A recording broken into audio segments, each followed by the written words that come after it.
Greetings. I am Marcus Aurelius, Emperor of Rome and a student of philosophy.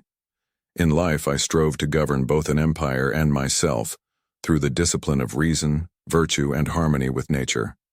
I wrote meditations as reminders to endure with integrity and to act in accordance with the Logos, the rational order that sustains the universe. Today, I welcome a man whose thought challenges my own, a voice from a distant future, Friedrich Nietzsche. Friedrich, introduce yourself if you would. I am Friedrich Nietzsche, philosopher, poet, and the hammer of old idols. I write not to comfort, but to awaken. I believe the world is not ruled by reason, but by will, the will to power. I speak not of submission, but of self-overcoming. Where you see virtue in restraint, I see strength in creation. Then let us begin with this. What is the good life? Is it found in restraint or in power? The good life is not calm. It is intensely alive.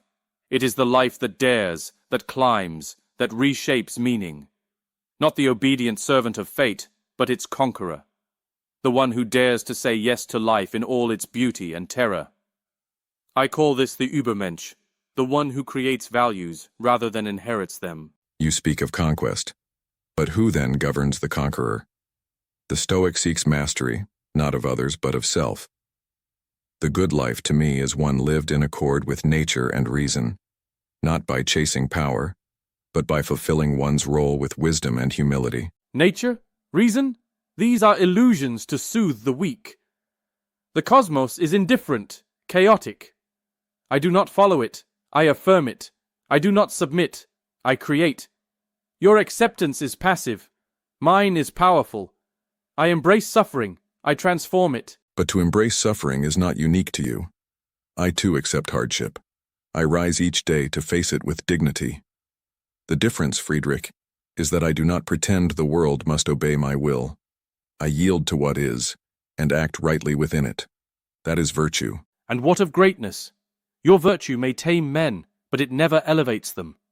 My will does not yield. It transcends. The one who says yes to all of life, even its horror, becomes more than man. He becomes the measure of all value.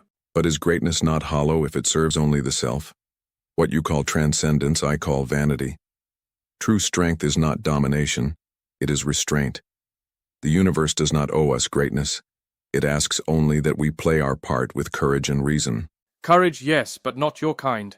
My courage is to destroy old truths, to dance on the edge of chaos. You accept death calmly. I shout into it.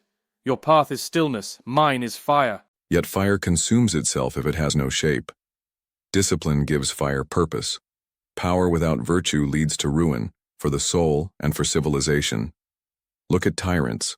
Look at those devoured by their appetites. And yet, Marcus, I admire you more than most. You were emperor and philosopher, a rare combination. You ruled not just Rome, but your instincts. That I do respect. And I do not reject your fire. Passion has its place, but only when guided by wisdom. You push against limits. I ask only that we understand them. Perhaps there is truth in both our paths. Perhaps, or perhaps we are meant to collide forever. Your stillness against my storm. And so we leave you with this question.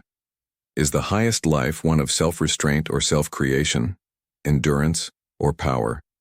To live in harmony with nature or to rise above it? The answer perhaps is not given. It must be chosen. Two philosophers. Two visions of strength. One rooted in acceptance, the other in defiance. Which will you follow? Subscribe for more timeless debates and Stoic reflections.